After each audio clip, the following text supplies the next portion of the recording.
il faut que je passe le maximum de mon temps en 2024 sur la culture de ma boîte et la vision, parce que je me rends compte que ma vision n'est pas claire. Parce que les cimetières sont pleins de plans stratégiques absolument géniaux, ce besoin à un moment d'appuyer sur le bouton pause, quel que soit ce dirigeant ou cette dirigeante. Notre job, c'est pas la boîte, c'est le dirigeant. Diriger aujourd'hui, c'est prendre conscience que de toute façon, si on se pose pas les bonnes questions, on risque d'être totalement tout le temps en réaction.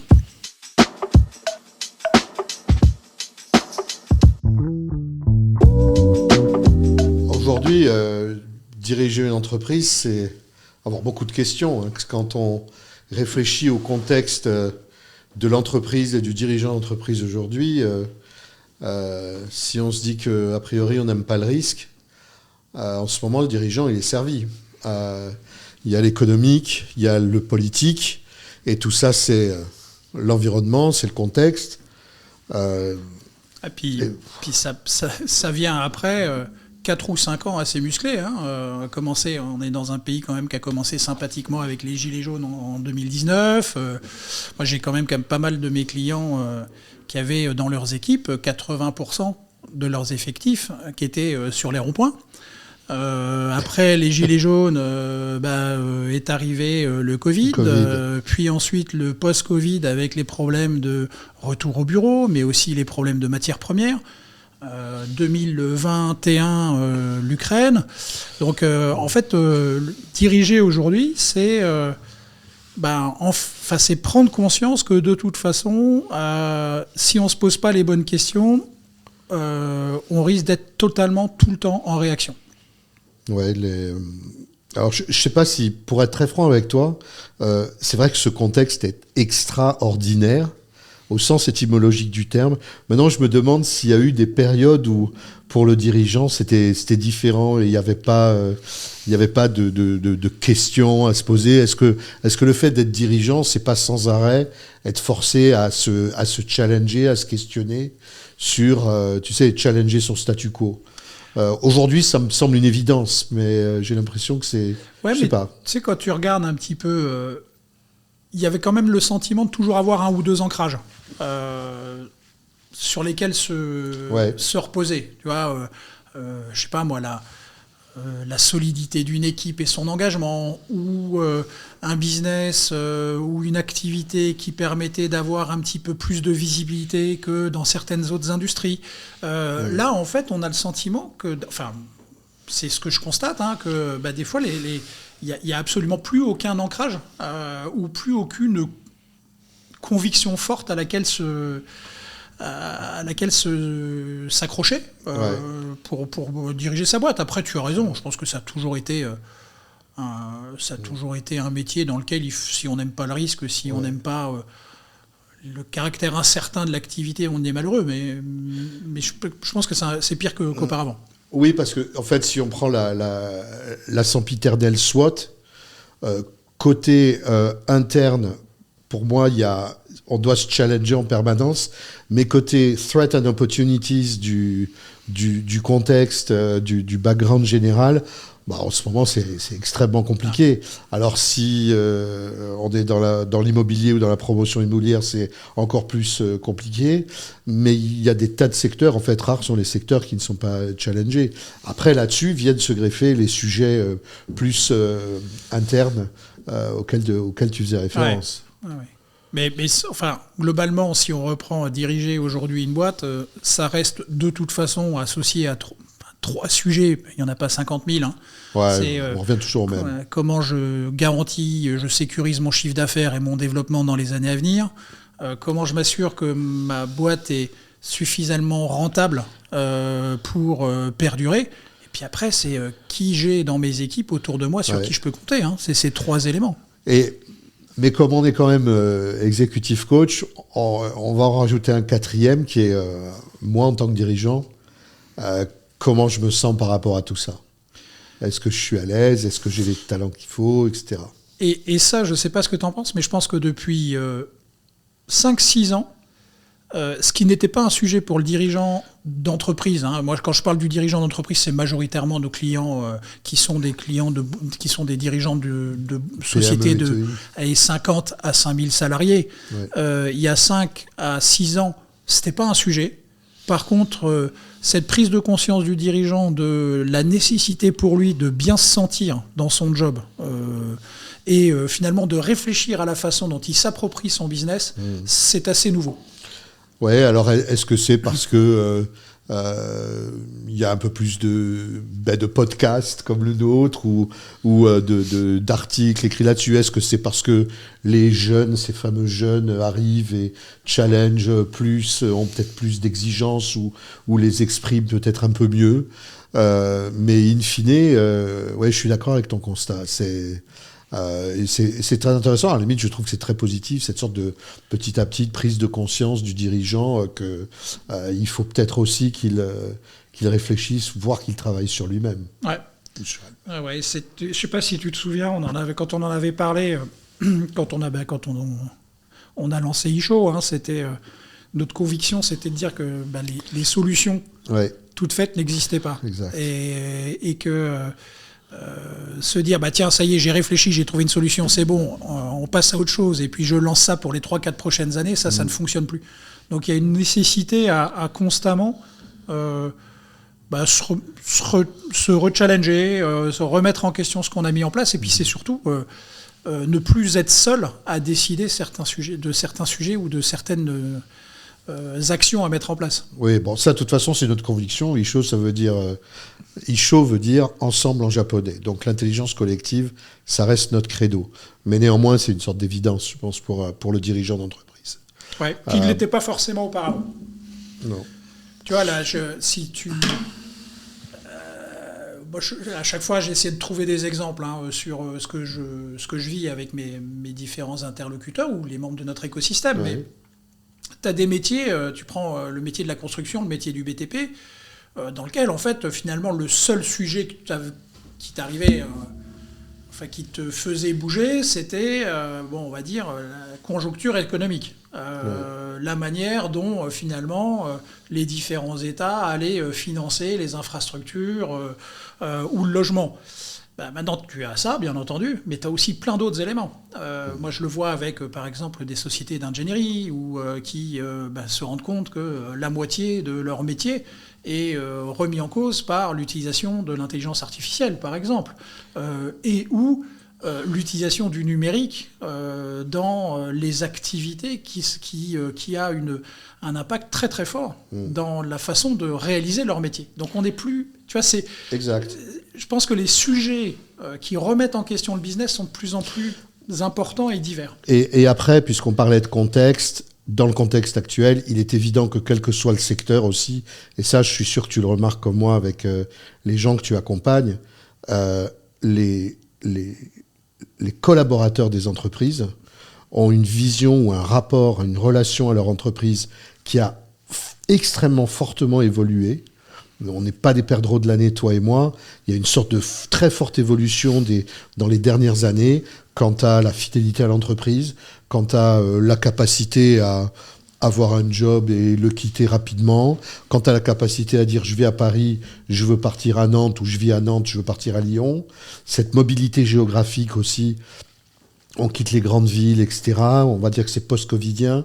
Mais tout ça, ça crée un background, un entourage, je dirais, pour le dirigeant d'entreprise, qui fait que ce domaine-là aussi, les collaborateurs, ça devient de plus en plus compliqué, en tout cas moins simple à gérer, quel que soit le secteur. Ça, c'est indéniable.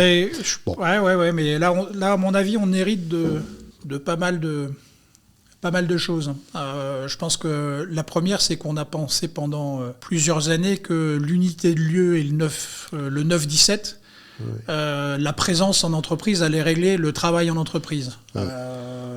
Ça, je pense que ça a juste permis de se dire que au moins quand les gens étaient là, on savait ce qu'ils faisaient ou ce qu'ils faisaient pas. Il y a un autre élément important aussi, c'est les actions, les activités que l'on va donner à nos collaborateurs. Où on a énormément d'actions, d'activités qui ne nécessitent pas de présence au bureau. Mais en parallèle de ça, je trouve que depuis de nombreuses années, on a totalement sous-estimé l'absolue nécessité pour une équipe de se rencontrer, de passer du temps ensemble. Donc, en fait, je pense que ce qui se passe à l'heure actuelle, c'est le résultat c'est une conjonction de beaucoup de choses que l'on a perdues dans le management des équipes, dans l'importance de la connexion, dans la complexité de la connexion entre les collaborateurs, ce qui crée la culture d'une entreprise, où finalement, on se retrouve après 15 ou 20 ans où on a sous-estimé ça. Il ne faut pas qu'on soit étonné d'avoir des collaborateurs qui disent « mais moi, j'ai pas envie de revenir, puisque quel est l'intérêt de retourner au bureau ?» Mais à la fin de tout ça, pour toi et moi, on revient quasiment toujours à la même dimension ou à la même question qui est le dirigeant. Et sa capacité à gérer ces questions, sa capacité à comprendre et à accepter que ça a fortement évolué, mais sa capacité aussi à trouver des solutions, à la fois arriver à faire en sorte que la culture de son entreprise vive et se développe, faire en sorte qu'il y ait un vrai sentiment d'équipe au sein de ses équipes, mais aussi de répondre à certaines de ses attentes de la part de ces personnes.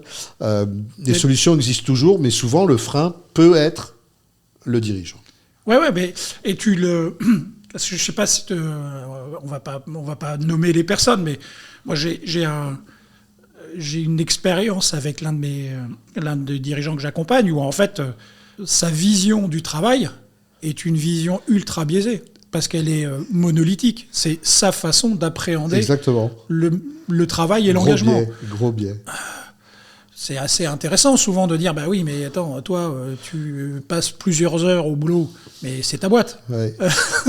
Tu peux pas demander le même engagement aux autres. Alors, je t'avoue que je peux comprendre aussi, parce que quand j'étais dirigeant, je pense que j'aurais été, ou que j'ai été très proche de cette personne dont tu parles. Il faut être réaliste aussi. Oui, mais donc, c'est un questionnement qui est valide pour chacun d'entre nous. Et ça, je trouve que c'est un des côtés sympas de notre job, et que j'aurais adoré, moi, avoir à mes côtés quand je dirigeais, c'est finalement quelqu'un qui m'explique. L'un de nos collaborateurs, Ferdinand, parle de descendre du vélo pour se voir pédaler. Ouais. C'est un peu ça. C'est avoir quelqu'un qui va nous donner un effet miroir et dire, attention, dans ton modèle de management, tu peux induire des comportements d'engagement ou de désengagement de la part de... Tu l'as eu, toi, une fois dans ta... Parce que moi, je ne l'ai jamais eu, cette stimulation extérieure qui m'engage à dire, regarde, stop. Moi, je ne l'ai jamais eu. Tu l'as eu, toi ? Je l'ai eu 2 fois. Une première mais je pense que j'étais trop jeune pour être coaché. Mais tu es toujours jeune. Je te remercie. Non, une fois où j'étais dans un... on va dire, moi je suis à l'époque début des années 2000 où tu avais l'émergence des fameux hypos, où quand tu avais un potentiel dans une boîte, on te faisait des ponts d'or, où on m'a proposé un coaching et j'ai pas du tout accroché. Je pense pour 2 raisons avec le recul. La première raison, c'est j'étais pas prêt. Et je pense qu'à ce moment-là, j'étais pas coachable, pour être honnête avec toi. Ouais. Et puis, à mon avis, je suis aussi tombé... Mais ça, c'est mon sentiment. J'ai l'impression que je suis tombé sur un coach un peu trop dogmatique.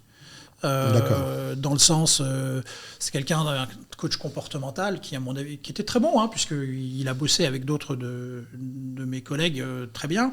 Mais il avait une approche qui me convenait pas. Moi, j'avais besoin d'avoir des éléments très factuels, très concrets. Tu me connais. Et je m'y suis pas retrouvé. La deuxième fois... je pense que ça a été pour moi une révélation parce que je suis tombé sur quelqu'un qui vraiment c'était dans une posture d'être mon meilleur ami, mon meilleur ennemi.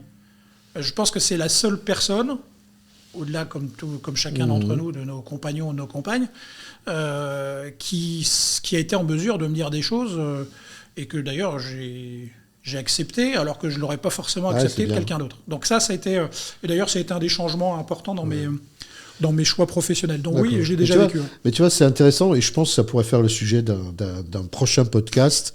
Tout le monde est-il coachable ? Qui est coachable ? Qu'est-ce que ça veut dire ? Quelles sont les caractéristiques du dirigeant qui accepte de se faire coacher ? Mais bon, pour revenir à ton histoire de camion ou de vélo et de le regarder bouger, c'est assez intéressant. cette capacité. On sait très bien qu'on est tous confrontés en tant que dirigeants ou en tant que coach de dirigeants à cette réalité que le quotidien, les emails, les coups de fil, les urgences, les coups de feu, tout ça fait que on n'a pas le temps, quoi. On n'a pas le temps de faire ça, de faire time out, d'appuyer sur le bouton pause. Et ça, c'est un vrai challenge, quoi. Quand tu regardes, tu vois dans le... Maintenant, on peut commencer à dire qu'on a une relative expérience de notre métier de coach. Il n'y a pas un de mes accompagnements sur lequel on ne passe pas un temps certain, pour pas dire un certain temps, en tout cas très significatif, sur l'agenda, la gestion de son agenda. Ouais. Et tu parlais, tu disais, tout le monde n'est pas coachable. Je pense que chacun d'entre nous a une façon d'exprimer ses besoins ou une façon de diriger son entreprise qui lui est propre. On se retrouve tous avec une problématique d'agenda. Le temps du dirigeant est sa seule variable d'ajustement. Finalement, c'est ça. Et il est ultra intéressant de voir justement comment on utilise notre temps. Et quand on commence à tirer cette pelote-là, on va retrouver énormément d'autres causes. Les fameuses causes racines de la gestion du temps. Certains d'entre nous vont vouloir tout faire, se mêler de tout. D'autres vont vouloir être utiles, ce qui est assez différent. Exact. D'aucuns vont estimer que si c'est pas eux qui le font, personne le fera. Il y en a certains qui ont, et j'en ai quelques-uns en tête, qui n'ont jamais réfléchi au fait qu'il fallait s'entourer réellement. Enfin, je sais pas ce que tu en penses, toi. Moi, je sais que c'est une évidence, et c'est à la limite la meilleure recette et la plus facile. De commencer par l'agenda du dirigeant, ça permet petit à petit, en le challengeant et pour que lui prenne conscience déjà ne serait-ce que le temps qu'il passe à gérer des choses qui sont urgentes et pas importantes. Déjà, il y a une vraie prise de conscience. 2, ça nous permet ensuite de trouver les petits fils à tirer qui vont devenir des cordes immenses comme je ne sais pas déléguer, je suis plutôt... j'aime bien avoir tout en étoile, j'ai une logique plutôt bonapartiste, je pars dans tous les sens, j'ai 10 idées par jour. Donc, il y a X... Pourquoi tu me regardes en disant ça? Non, c'est un réflexe inconscient. Et toutes ces possibilités... Bon, en gros, la liste est relativement connue, c'est classique. En partant de l'agenda, quasiment systématiquement, on va arriver à les identifier. Et là, on va tirer ce fil. Et alors, encore une fois, pour un tel, ça va être la délégation. Pour un tel, ça va être sa capacité à gérer son équipe, son codir, son comex. Pour un tel, ça va être...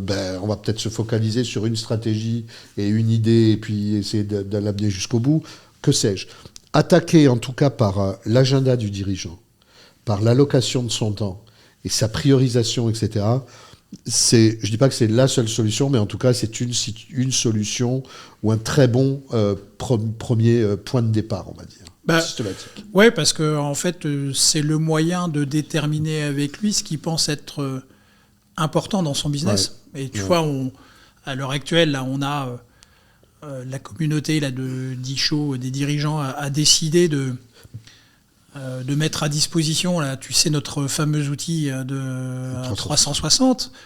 Derrière cet outil-là, c'est rien d'autre que le travail que l'on fait avec chacun des dirigeants que nous accompagnons, en regardant un petit peu par le prisme de son business, la manière dont il le perçoit. Tout à fait. Et il le met en œuvre dans son agenda. En fait, le 360, ce n'est rien d'autre qu'avoir préanalysé et prédéterminé les principaux domaines d'études, on va dire, pour pouvoir faire un balayage radar assez rapide, parce qu'il va falloir qu'on parle du temps, parce que ça reste important dans l'équation. Et on a prédéterminé les principaux domaines d'analyse, de sujets, l'équipe, etc. On en parlera peut-être plus en détail. Et grâce à cela, la personne va pouvoir identifier ces zones de force, ces zones sur lesquelles il faudrait qu'elle se focalise. Mais bon, c'est un outil comme un autre, quoi. C'est un prisme comme un autre. Quand tu vois, en discutant comme ça me fait penser à il y a quelques mois, je t'en avais parlé, j'ai commencé à travailler avec un dirigeant qui a une petite 60aine d'années, qui a bossé depuis 35 ans dans sa boîte, qu'on a fait une belle boutique, et qui me dit Jean-Baptiste, on va bosser ensemble parce que en fait, j'ai envie de vendre. Vendre une boîte fin 2023-2024, je lui dis, t'es sûr, c'est peut-être pas le bon timing en termes de valeur. Bon, il souhaite vendre, capable, d'ailleurs, tout à fait conscient que la valeur de sa boîte ne sera pas celle qu'elle aurait pu être en 2021-2022. On travaille sur finalement comment faire en sorte que sa société soit perçue comme étant une société pérenne, profitable, avec une équipe qui tient la route. On travaille également à la façon dont il va pouvoir transmettre aux équipes qui vont rester. Et on parle de son agenda. Et on utilise notre fameux outil. Tant et si bien qu'au bout de 3 mois, le sujet, c'était pas de vendre. Le sujet, c'était juste de se rendre compte ça faisait 5 ou 6 ans qu'il faisait des choses qui ne lui plaisaient plus.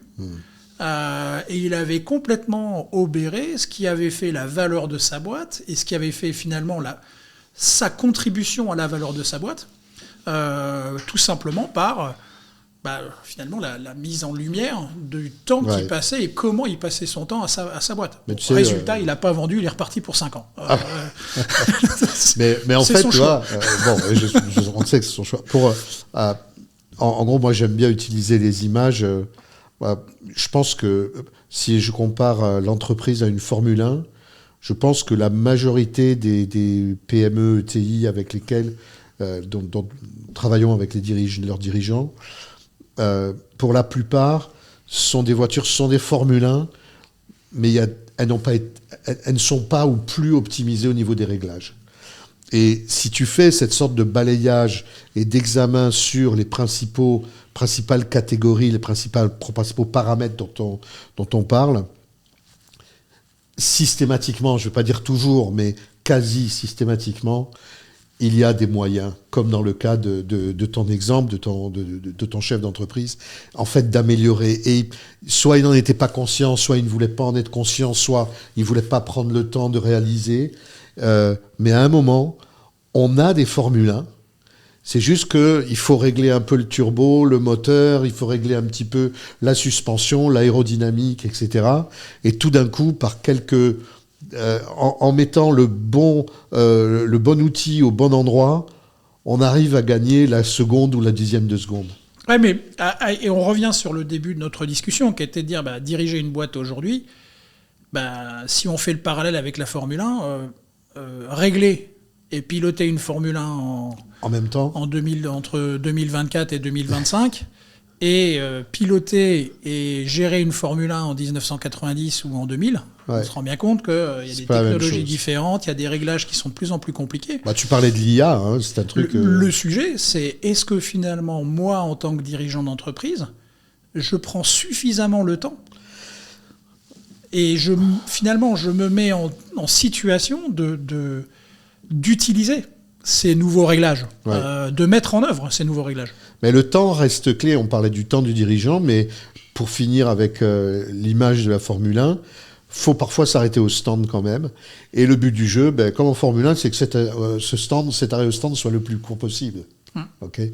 Donc, d'ailleurs, ce serait intéressant. Tu pourrais peut-être expliquer quand on applique, quand on utilise cet outil du 370 show, en gros, tu pourrais décrire les principales étapes et le temps que cela prend. Parce que le but du jeu reste que ça soit assez concentré dans le temps. Alors déjà, premièrement, si on... tu le sais, moi, les outils pour les outils, c'est pas... je trouve que c'est une structure. Ça permet de structurer la réflexion. Oui, d'accord. Déjà, premièrement, cet outil-là, il va être utilisé de manière très différente en fonction de la situation rencontré par le dirigeant. Tu sais que nous, on aime bien parler des moments de vérité du dirigeant, mais je suis un dirigeant en poste. J'ai l'impression d'être dans une machine à laver depuis 5 ans, là, depuis 2019, un petit peu balancé dans tous les sens.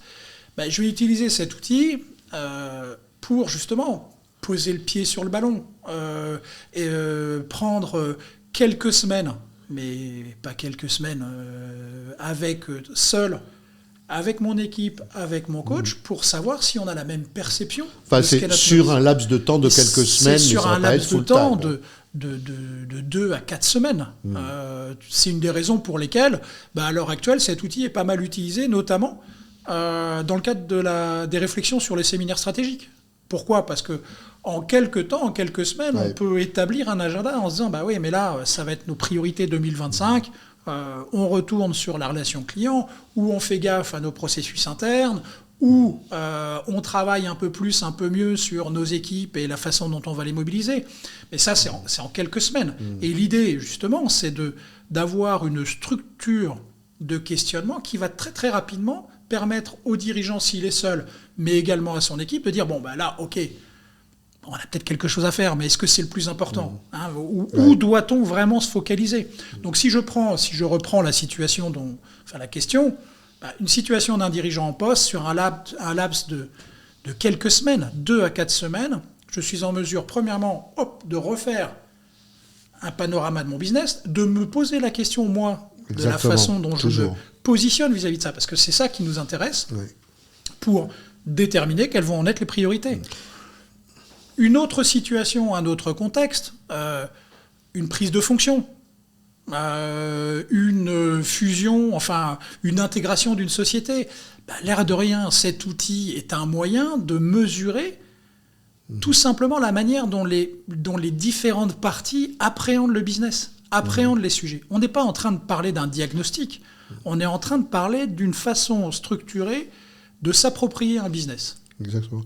Et ce qui est important de préciser, c'est que un impératif est toujours de préserver cet équilibre entre le travail avec le dirigeant et le travail avec l'équipe. Donc ce n'est pas un process uniquement d'équipe ou uniquement avec ce dirigeant, mais il y a cet équilibre. Et en gros, le fil rouge, le fil conducteur reste toujours le dirigeant. C'est toujours lui le point de départ, le point d'arrivée. C'est toujours avec lui qu'on fait la restitution principale, ou en tout cas la première. Mais le but de cet outil, de cette méthode, à un moment, c'est toujours de créer l'alignement, de profiter de l'intelligence collective de l'entreprise, que chacun puisse participer et apporter ses idées, sa contribution systématiquement, quoi. Donc c'est toujours intéressant de savoir que l'on a un curseur qui est entre les deux, le dirigeant et l'équipe. Et c'est intéressant parce que, alors là, on pourrait très bien prêcher puis dire c'est ça, mais je peux te donner un exemple. Situation d'entreprise, une société de 120 personnes, composée d'un directeur général associé minoritaire, d'une société qui a spin-offé d'un groupe. Okay. Donc toujours propriété des actionnaires, d'actionnaires majoritaires, mais qui décide de vivre sa propre vie pour des raisons tout simplement de segmentation de marché. Bon, on passe le détail de tout ça. Donc ce DG qui a dans son équipe 5 personnes, et puis à la fin ils sont 6, donc une moitié composée d'anciens dirigeants, de dirigeants de l'ancienne entité, et 3 personnes qui sont arrivées les 2 dernières années du spin-off. Très intéressant, pourquoi ? Parce que finalement, en discutant avec ce DG, il me dit, oui, mais on a le sentiment qu'il y a les anciens, les nouveaux. D'aucuns pensent qu'on ne fait pas assez gaffe à nos clients, ou on est très informel dans nos modes de fonctionnement, on ne sait pas où on va. Là, typiquement, c'est dans ce cadre-là qu'on va justement se mettre en route. Pourquoi ? Parce que déjà, premier sujet de discussion avec ce DG, ça va être de dire, tu sais quoi, en fait, on va mettre un cadre, on va se voir 2-3 fois, et puis on va faire ce qu'on appelle redécouvrir ton business. Et on va utiliser cet outil-là, avec sa perception à lui. Donc 2 ateliers de travail. Après ces 2 ateliers de travail, la question, j'allais dire, de la muerte, mais ça, c'est ta perception. Mais qu'en pensent tes petits camarades ? Qu'en pense ton comité de direction ? Donc là, ce dirigeant dit, moi ça m'intéresse, parce que finalement, dans les écarts de perception, je vais peut-être trouver des moyens de réalignement. Donc on a fait le même exercice avec les membres du comité de direction. Il a même poussé le bouchon un peu plus loin en disant, mais moi j'ai quelques profils clés qui sont là depuis 15 ou 20 ans, ou des gens que je pense être potentiellement dans la boucle, dans l'avenir. J'aimerais bien qu'ils apportent leur perception en n'étant pas aux manettes, finalement, pas du tout dans l'équipe de direction. Donc en fait, on a 3 niveaux de perception du business qui nous ont permis d'organiser, de structurer l'agenda du séminaire Strat, où, compte tenu de la situation, le patron de la boîte a dit, mais attends, ok, j'ai des sujets de segmentation client, ok, j'ai des sujets d'organisation interne.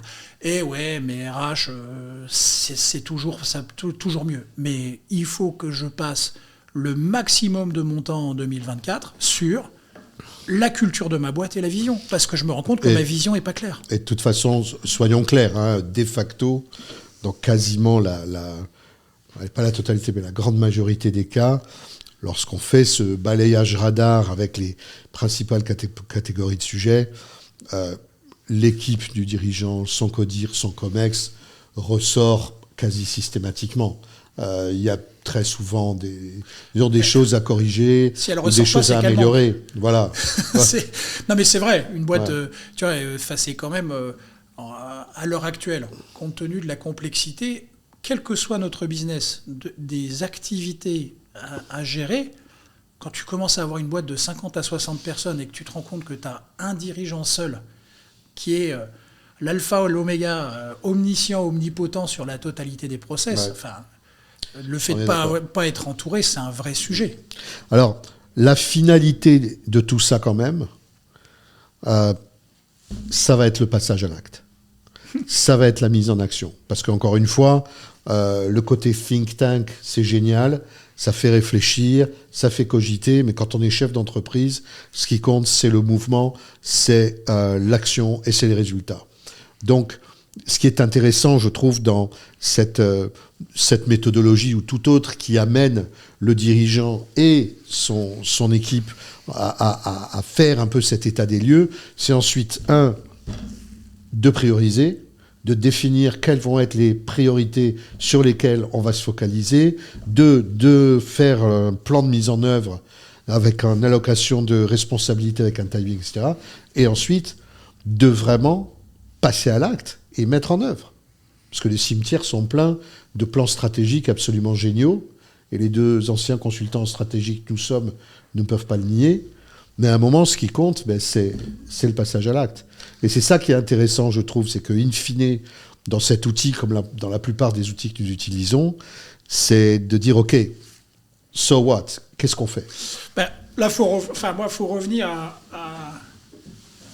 à ce que moi je perçois comme étant l'essence, et en tout cas l'intérêt de mon job. J'ai tendance à dire que je veux proposer et je veux être aux côtés d'un dirigeant, parce que quand j'étais dirigeant, j'aurais adoré avoir quelqu'un à mes côtés. Mais ce quelqu'un à mes côtés, j'avais aucune envie qui me serine du « tu devrais faire ça » et puis tu sais les autres font ça, qui m'apporte du benchmark ou du yaka faucon. J'aurais pas du tout aimé qui se concentre uniquement sur mon auguste personne, même si mon ego aurait été totalement OK avec ça, flatté par ça, mais c'est et en fait derrière, on revient avec ce qu'est notre job. Notre job, en fait, il est de trois ordres, et c'est premièrement, est-ce qu'on donne tous les moyens aux dirigeants d'entreprise et à son équipe de prendre conscience de la situation dans laquelle ils évoluent, et de ce que ça veut dire pour eux individuellement, collectivement et par extension pour la société. Donc la prise de conscience. Et là, on est dans le terrain, j'allais dire, exactement, le bac à sable du coach, c'est le questionnement. Alors ce qui est très intéressant, c'est que au fil des années, on a structuré le questionnement de manière à aider un dirigeant à plus rapidement prendre conscience d'eux. Tout à fait. Deuxième élément qui est important dans notre métier, c'est d'aider le dirigeant et son équipe à formuler ce qu'ils veulent faire, ce qu'ils veulent mettre en place. C'est pareil, ça aide de structurer la réflexion. L'outil dont tu parlais est un outil qui va justement aider l'individu et l'équipe à dire, OK, si on veut faire ça, qu'est-ce que ça veut dire ? Quelles vont être les conséquences ? Qu'est-ce qu'on va mettre en œuvre ? Qu'est-ce qu'il faut qu'on change ? Comment il faut qu'on évolue personnellement et puis après dans nos organisations ? Puis le troisième élément, c'est super, on a raconté ça, c'est superbe, mais globalement, qu'est-ce qu'on fait ? So what, hein. C'est qu'est-ce qu'on en fait, comment on le met en place, et c'est la fameuse mise en mouvement. Et c'est rien d'autre, encore une fois, que le terrain du coach, faire prendre conscience d'eux, aider à modéliser l'ensemble des options et s'assurer que l'individu ou le collectif va mettre en mouvement, va exécuter le changement. Parce qu'à la fin, en tout cas c'est comme ça que je vois notre métier, être executive coach, c'est avoir été, être et rester un dirigeant, et donc être drivé, être motivé par le résultat. Ouais. Et le résultat ne viendra que par la mise en œuvre. Les belles théories, c'est génial. Les beaux échanges, les beaux brainstorming, c'est génial. Et on passe par toutes ces questions-là, de la maïotique jusqu'à la prise de décision et la mise en œuvre. Alors, voilà. Regarde comment on termine tous nos séminaires, hein. Que ce soit des COMEX, des CODIR qu'on coach ou que ce soit des séminaires stratégiques. C'est bon, les gars, super. Qu'est-ce qu'on fait ? Qu'est-ce qu'on fait demain ? Qu'est-ce qu'on fait après-demain ? Quel va être le changement que l'on va mettre en place ? C'est pour ça qu'on insiste, par exemple, quand on travaille avec un COMEX ou un CODIR, il y a plusieurs critères que l'on va regarder. Si on analyse un CODIR, chez nous, il y a 4 axes, il y a 14 thèmes. Il y a un thème qui reste central in fine, c'est la capacité d'un COMEX à prendre une décision. Parce que si à la prise de décision, on augmente les chances que derrière, il y ait de la mise en œuvre. Donc, si on devait un peu clore, parce que je pense qu'on peut parler comme ça, ainsi pendant des heures, mais on fera d'autres podcasts, comme on l'a dit. Mais sur l'outil du 360, très spécifiquement, est-ce que tu pourrais nous donner la séquence, les principales étapes qui vont donc se dérouler sur un laps de temps d'environ 4 semaines ? Ouais. Alors, recontextualiser. L'outil 360 est un outil qui est le résultat de plusieurs années de travail, de réflexion et qu'on s'est permis de remettre en place avec notre communauté de coachs de dirigeants et de dirigeants coachs. Tout à fait.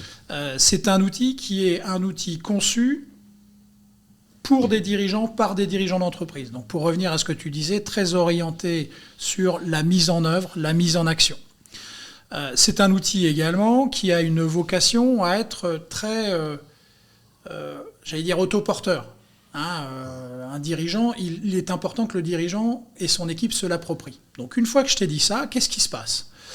On va avoir une démarche de questionnement autour de 6 axes plus 1. Donc il y a un questionnaire formel. Il y a un questionnaire formel avec une évaluation, une auto-évaluation de l'individu qui peut ensuite être suivi par l'auto-évaluation faite par les membres de son comité exécutif. À la suite de quoi ? À la suite de cette auto-évaluation structurée autour de ces 6 axes, dont je te passerai le détail, mais on va retrouver la stratégie, la vision, la relation client, l'organisation des flux internes, la gestion des coûts, les ressources humaines, comment on va gérer les technologies, comment on va gérer les informations, comment on va gérer les risques.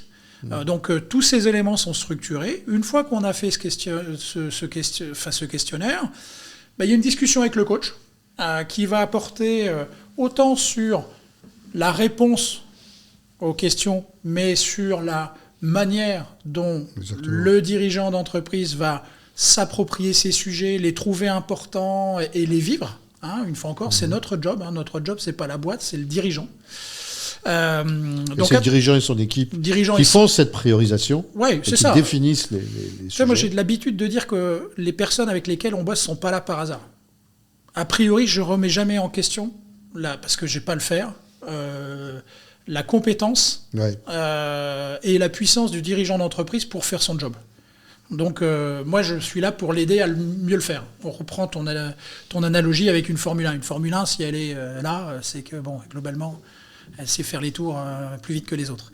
Donc c'est de permettre ce questionnement pour que justement cet individu ou ces personnes se calent. Donc là, c'est 1 ou 2 itérations avec le coach. Et puis après, c'est l'animation ou pas d'un séminaire avec l'équipe de direction pour élaborer, débriefer et puis élaborer quelles peuvent être les priorités sur lesquelles l'équipe de direction va se concentrer sur les mois à venir. Là, ce que je trouve intéressant, c'est que, en fait, plus qu'une méthodologie, c'est juste un cadre qui va être utilisé à 50, à 75, à 100%, qui va amener vers peut-être des conclusions très intéressantes et des mises en action au niveau du COMEX, qui va peut-être avoir des conclusions au niveau d'un séminaire ou au niveau d'un workshop, enfin d'un chantier opérationnel pour une partie de l'entreprise, selon les priorités. On ne sait pas du tout. C'est juste qu'en gros, on peut considérer que la partie basique de mise en application de l'outil et de prise de possession par le dirigeant et son équipe, en gros, on peut compter que c'est maximum, disons, différentes itérations sur environ un laps de temps de 4 semaines. C'est ça. En tout cas, c'est ça. Okay. C'est l'avantage de cet outil, c'est que ça permet de rendre cette prise de conscience plus rapidement, enfin de permettre cette prise de conscience plus rapidement que s'ils étaient tout seuls à se poser la question, à se gratter la tête en disant tiens, sur quoi on va bosser demain, quoi. Voilà, et il est important de noter qu'en cette ère de high-tech, que ce n'est pas une boîte noire où on rentre des paramètres, on appuie sur Enter et la solution ressort sur un petit papier. C'est une méthodologie, c'est un outil, et c'est encore une fois la prise de possession par le dirigeant et son équipe qui va être clé. Et c'est eux qui vont faire rentrer les données dans cette boîte. Ce qui va en ressortir, c'est eux qui vont le déterminer. C'est eux qui vont. Et donc, je pense qu'il est très important que tout le monde le comprenne, comme dans la plupart des outils que nous utilisons. La logique, c'est toi, qu'est-ce que tu en fais ? Toi, qu'est-ce qui va en sortir ? Qu'est-ce que tu vas prioriser ? Dans quel ordre tu vas mettre ? Et surtout, qu'est-ce que tu vas en faire ? Donc, c'est plus un moyen de faciliter la prise de décision et la mise en œuvre et la mise en mouvement que le côté on fait un diagnostic et voilà ce qui se passe et voilà ce que tu dois faire. Oui, c'est tout à fait ça. Une fois encore, ça reste un cadre. Exactement. Ce n'est qu'un cadre de réflexion. Il ne reste plus qu'aux dirigeants ensuite à trouver quelques heures, parfois, une journée, parfois, sur un laps de temps d'environ 4 semaines. Oui. Est-ce qu'il a le temps ? Il y a tellement de choses à faire. Il est pris, il y a 500 emails par jour. C'est assez intéressant ce que tu dis. C'est une des raisons pour lesquelles on a mis à disposition pour l'instant un questionnaire très allégé. Qui est un petit... on a fait une petite sélection des questions. On est sur une trentaine de questions. Je crois qu'il faut 10 minutes ou 15 minutes pour y répondre. Et on a une première itération qui est une première itération avec un débrief avec un coach qui va durer 45 minutes à 1 heure. Oui. Je me rends compte d'une chose, c'est que compte tenu des sujets qu'on traite lors de cette première interaction, il est très très rare qu'on n'ait pas le plaisir de se retrouver encore pour un séminaire pas un séminaire, mais un atelier un peu plus approfondi avec le dirigeant d'entreprise. Là, on en a quelques-uns sur lesquels on a décidé d'approfondir, par exemple, la thématique de la relation client et des ventes.